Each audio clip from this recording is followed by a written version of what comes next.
Kita bicara masalah hati, yang kita sudah tahu hadis Nabi SAW yang berbunyi, di dalam jasad seseorang manusia ada gumpalan darah. Kalau dia baik, maka akan baik semuanya, dia seperti rajanya. Dan kalau dia buruk, maka akan buruk semuanya. Itulah hati seseorang. Ulama membahas panjang lebar hadis ini, bahwasanya yang dimaksud dengan hadis ini adalah bagaimana hati yang diisi dengan dosa itu akan merusak seluruh anggota badannya. Seluruh anggota badannya.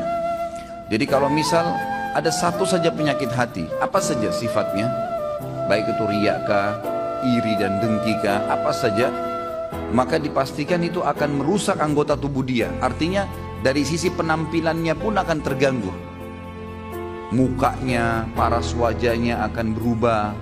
Orang yang biasa iri dan dengki, wajahnya beda dengan orang yang hatinya nggak ada penyakit iri dan dengki. Beda. Memang ada cahaya-cahaya keimanan di situ di wajahnya. Tentu ini bahasanya besar kalau saya ingin bahas juga hubungkan dengan masalah ibadah.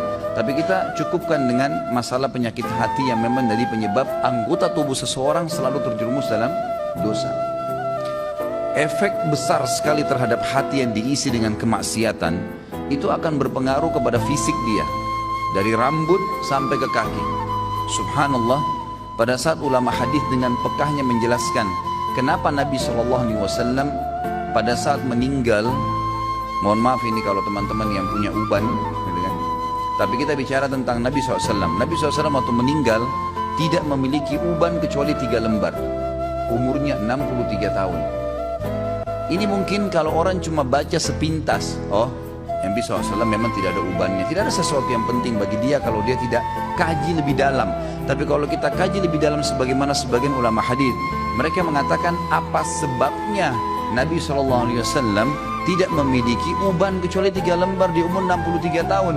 Sementara banyak manusia umur 30 tahun, 40 tahun sudah ubanan.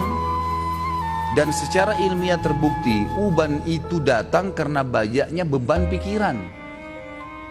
Kalau tidak, maka ada kesalahan teknis dari penggunaan zat-zat ilmiah di rambutnya. Itu mungkin.